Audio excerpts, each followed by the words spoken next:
Thank you and good evening. I see a lot of familiar faces that were here from last week, and I'd like to welcome you back. And I apologize in advance because I'm going to say much of the same thing as did last time, so hopefully I don't bore you to death. But for those new people, I'd also like to thank you for coming this evening to hear about the proposed building project. We understand that there's a range of public opinions on the project, and we certainly know that people in our community care about where the hard-earned money goes. Our goal tonight is to demonstrate that there's a definite need for the project, and that the school board has done its due diligence to find a reasonable solution. Not a Cadillac solution, but a reasonable solution for facilities that will enable us to be sustained as a district for years to come. I think they're going to lower the lights so you can see that a little bit. There you go. Is that a little better? As background information about our current facilities, the original part of this elementary school was constructed in 1926. It was built to function as the Shenango Consolidated School. The building served home to the merging of the many one-room schoolhouses around the township. As originally designed, the school served students in grades 1 through 12, with elementary on the first floor, grades 7 and 8 on the second floor, and high school students 9 through 12 on the third floor. As the population increased and enrollment increased in the township, additions to the elementary school occurred in 1949 and 1972. The high school, which was built in 1959, remains largely unchanged. However, the high school and elementary were partially renovated in 1993, and the high school auditorium was renovated in 2006. Since the construction of our elementary and high school, education along with extracurricular and athletic programs have evolved tremendously over the years. As an example, before the high school was built, the room that you're currently sitting in actually served as a high school auditorium and the gym, our main gym. I do have a picture. This is an actual picture of this gym back in 1948-49 for varsity basketball playing. Can you imagine playing a varsity basketball game or perform a musical in this facility, this small facility you see here today? Just as athletics have changed over the years, so has education. When this building was constructed in 1926, formal education was not a vital asset for life. In rural areas like Shenango, education focused on the 3 R's: reading, writing, and arithmetic. Physical strength and knowledge of crops and animals were often more important than book learning back then.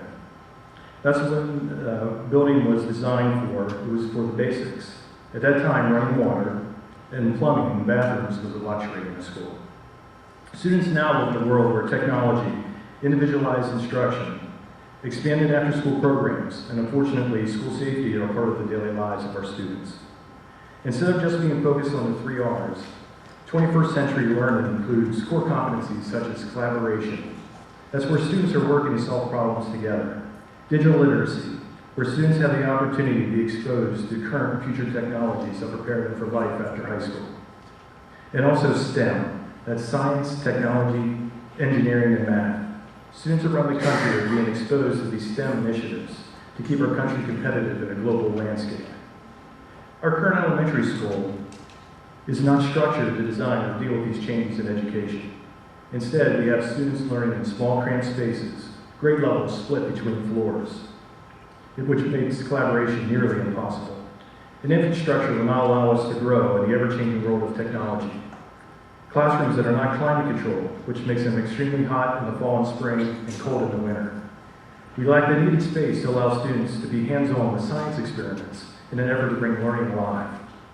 Finally, while we've made substantial improvements to the security in this building, the design and layout of the elementary poses challenges for fire, weather, and intruder emergencies. Next, I'd just like to share a few written comments from teachers regarding the condition of our elementary school. Oh, I forgot to show this slide. I did this last time, too. The picture on the left is 1926, what a typical classroom would look like.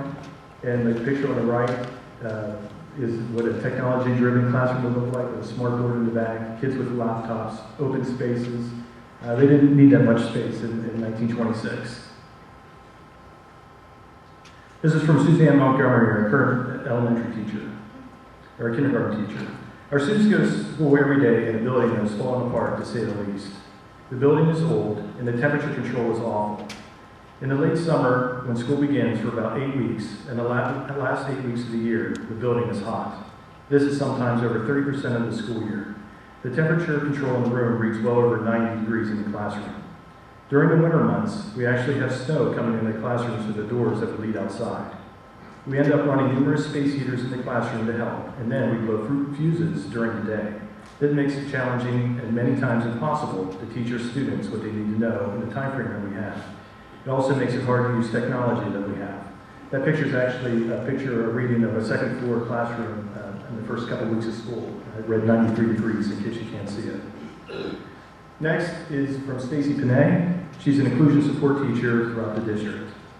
As a teacher that provides supports for students K through 12, I need to be able to easily communicate with families, teachers, administrators, and staff throughout the district. The current state of the elementary building does not support this need as classrooms are not wired for telephones. Next is a quote from Ken Keene, a physical education teacher here in the elementary school. The size of our current elementary gym is significantly below regulation gym size, which limits physical education activities for our students.